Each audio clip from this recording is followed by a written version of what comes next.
So guys, welcome to Let Me Tell You Maina now. I've got a big star, probably the biggest in Africa, live today. Here is Paul Okoye, aka Rudeboy. Mr. Paul Okoye. Yo, what's up, bro? How you doing? I'm good, Rudeboy. What's going on? How is Niger? Uh, Traffic and all, man. The president is in Lagos, so it's just crazy. Oh no! So it must be nuts. Already the traffic is crazy in Lagos any day. Yeah, exactly. How you doing, bro? I'm good, bro. Are you in your big, beautiful house? You know, may just love your home. Rude boy. I'm in a private, quiet place. In A part of the nice house. in the mansion. Yep. How are the kids doing? They are fine. They are fine. Fun. You know, I was telling someone that you actually started by doing jingles for Nigerian movies. That was true. That was true, right? Yeah, it was a soundtrack. I used to do soundtrack for Nigerian movies then. How many have you done? How many did you do? So many of them. I could remember one called Mama Sunday. I can remember like maybe 4 or 5. Oh wow. Were they paying well? Huh? Were they paying well? Good salary? Bro, there was no money involved, man. Just trying to hustle, man. There was no money. They were not paying nothing. In fact, you have to be the one. Whenever they're shooting a movie, you have to just look for them around and meet them and start asking them, please, yeah, good place. Look at what you've done. They'll say, give you a try. You go and do it and come back. They'll say, okay, nice. We'll put it in the movie and let's see how it goes, bro. After that, we hear about the minimum. So hold on, no one ever paid you? No money? I can't remember anyone that paid. Which is the most famous actor you met? Maybe I would just say maybe transport and maybe a bottle of Coke. What do you mean? I'm telling you. So who's the most famous Nigerian actor you've ever met? Actor I've ever met? You mean that period or now? Even now. Who's in your eyes, if you look at them and say, wow, I've always wanted to meet this person, and you met them, who was it? They're all wonderful people. Instead, how you're looking at it, I think is the opposite way for me, for them, because I'm not saying I'm not glad seeing them, but yes, it's more of them screaming for me. Wow. So who's the one who screamed the most for you? Mr. Ibu. Oh my God, the late Mr. Ibu. I met him, he came to Kenya, and we chatted for hours. He was the funniest guy ever. Yeah. So Mr. Ibu was Ibu was the most craziest person I've ever met, though. The late Mr. Ibu. I'll miss him. I really will miss him. Okay, now let's talk about the music. When did you know that, hold on, Paul Okoye has got something really good and he can make money out of this? When did you know? You see, it was when I was in the church. You know, I used to play in the church, my mom's church. Yeah. But I was playing the church, but my mind wasn't there. Yeah. My mind wasn't there because while I was playing the church, I could tell myself, like, do I actually belong here? Then this friend of mine started taking me. He's a musician too, but I'll use the word failed musician. Yeah. Then he was always playing in a club. Yeah. And I refused to go to the club because my spirit wasn't there. When we talk about the club, it's a club that has to do with both prostitutions, you know, that kind of club where they drink, you see. Yeah. So one day he just told me, just go there. Just don't worry about what's around. Just go there. You will feel something. And guess what? I went there. I performed with him.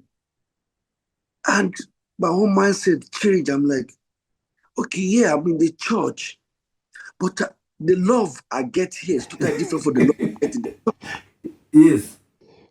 Because the love in the church is spiritually, you know, everybody is singing, everybody is happy, everybody is singing along. But in that club, it was like, even if somebody just came and just looked at me and just put a tiny money on me, I felt it. Like this person, he appreciate what I'm doing. Anytime I finish, you know. So from there, I started hanging out with this guy, hanging out with him in the studio. I started recording. Then when I went to a particular music competition, I joined him, and that was when I became a bit famous. That was back then in Jos Plateau State in Nigeria. In university? No, not even in the university. I wasn't in university then. I was not even in the university. Okay. I was still in my, we call it secondary school, like the SS2, SS3. So I started going for those competition. Then at the grand finale, we lost. We took second, but it was the guy that owns the band that we joined. I joined. So when it came to another year, he told me, Paul, you can go for this. Wow. This competition, you are good. I said, I know I'm good, but I'm still have this stage fright because I was already doing in the church. Now, stage fright, only me, And I started preparing for it. And until while we were preparing for it, trying to see if I can go for it or not, then we were now in a secondary school. While I'm still thinking about it, I started writing songs. Me and my brother came together because then my brother, he was popular in dancing in school then. So that was where we now formed the P-Square thing, and I wrote like 3 or 4 songs then. Then the competition was now coming close. My other good advice, if you want to go for this competition, I know you have the singing capability, but I think if you put Peter together, form a group is better, because what made you lose the competition, you and the other guy went before, was yes, you guys can sing and everything, but the people that won brought cultural dancers, all those kind of stuff. So I think you should. So that was how the P-Square thing came together when I went for the competition and we won. Wow. So let me ask you, what was the first big money you held? How much was it? Big money.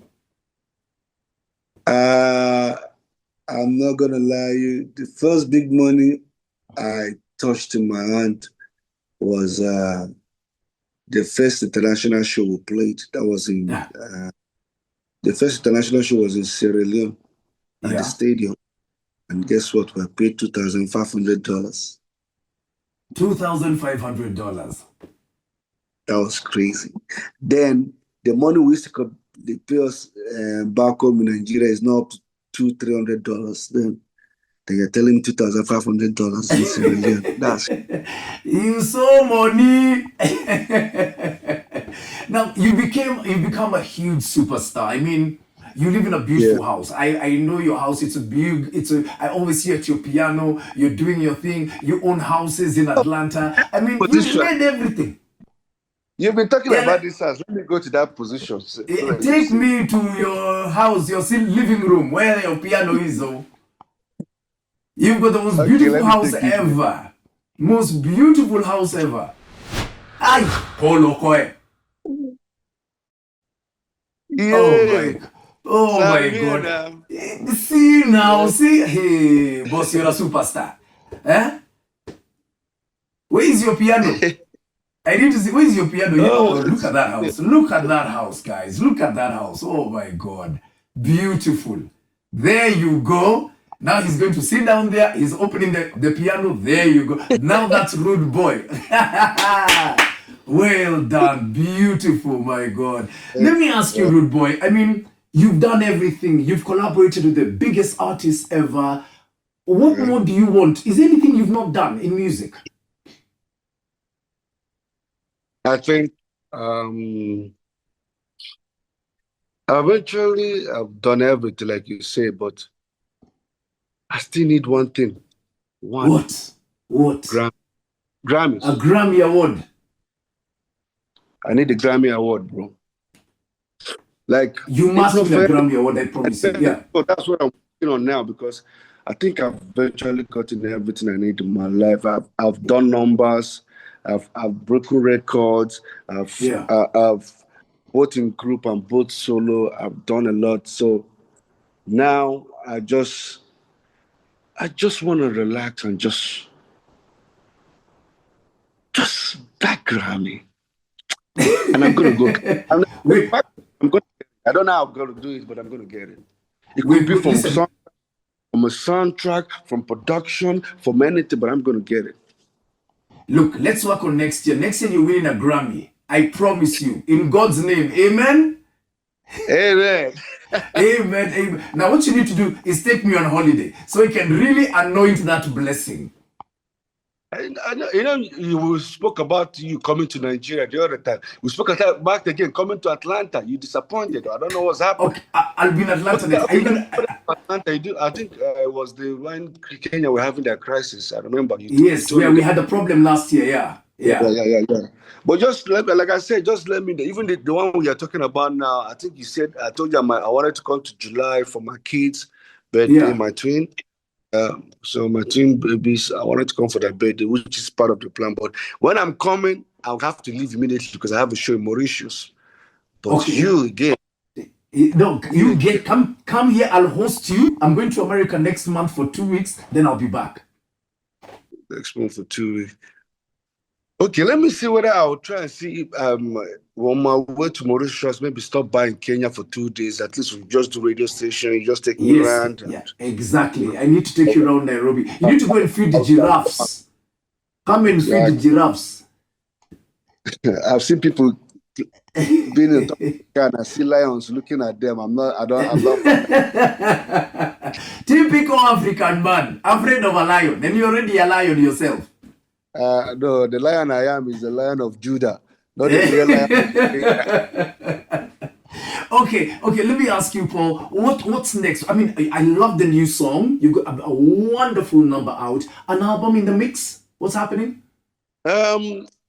Usually, I don't know if you understand.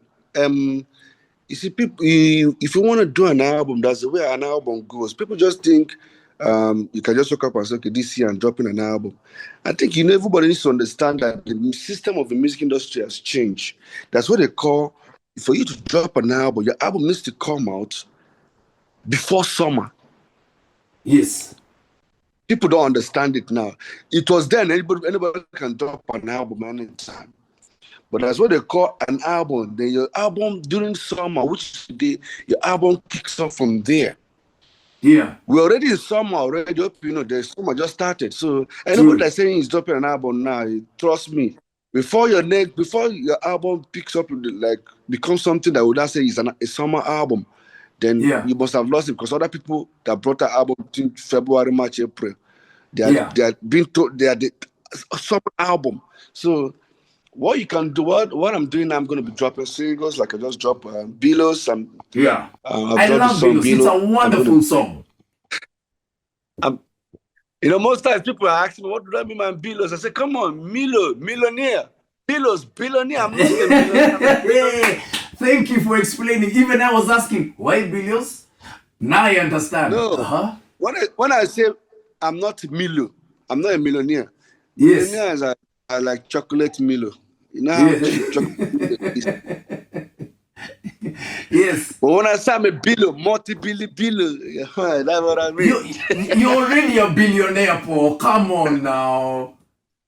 Yeah, but I know, but I'm just bragging my right, man. Like, just telling you that, man, you know what? I don't belong to some class. I don't belong to some kind of class. I belong to billions. Any big collabo that's out there that you've not done, who would you like to work with? Let me just say something. I'll just say 2 words and I'm not going to repeat it again. Okay.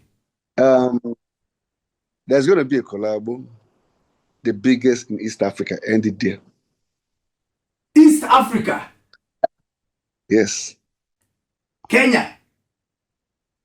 Tanzania? I've just Uganda? Said it's up to you now. See now. See now. I'm not going to repeat it. I just said the biggest in East Africa. Oh my God! Now you finished me because I'm gonna call everyone up. Have you done something with Paul? Have you done something with Paul? I will find out by the end of the day. I'll call you and I'll tell you. Yeah. But listen, Paul, thank you so much for your time. You are one of the most gifted songwriters in Africa. Trust me, I've got so much time in the world for you, and we love you here in Kenya. We can't wait to see you. say one of the biggest, right? I don't write. What do you mean you don't write? What do you say? I don't bring pen and paper, right? I just open my mouth and start vibing. You're kidding me. Tell I'm me you're telling you, kidding that's the me. problem. I barely write. I don't. I don't bring pen and paper. Just play me a beat. Just see me. I just play with it, and the next thing I'm done. Amazing. Yep. Amazing. So Hey, just listen, thanks so much for your time and thanks for showing us your beautiful home. I can't wait to come there thank again you. because I need to come and see it. Keep my bedroom ready for me, yeah? I promise when you come here, you're not gonna stay in a hotel. You see, I know people. I know people. Thanks so You're not much gonna stay in a for. hotel. Thank you Thank you very very much. much. And we love you Blessings. very much. You keep it up. God bless you. Give my love to the family. Tell them we love them as well, huh? Thank Bless you, my brother. Okay. Shout out to Have a everybody in great East. day. My In brother, East, but blessings. he's Love not. you. You're not Kageni. saying ooh. Oh. Tell I'm me not oh. saying. I said the biggest. Go and check who's the biggest from East Africa. Okay, my It brother. might Take be care. I love gold, you. it might be diamond, it could be platinum. Bye. Bye bye. So, guys, that was Paul Okoye. I told you they don't come bigger than they do on Let Me Tell You Maina. And next time, an even bigger one. Is there anything bigger than that? Yes, there is. Stand by, it's coming soon.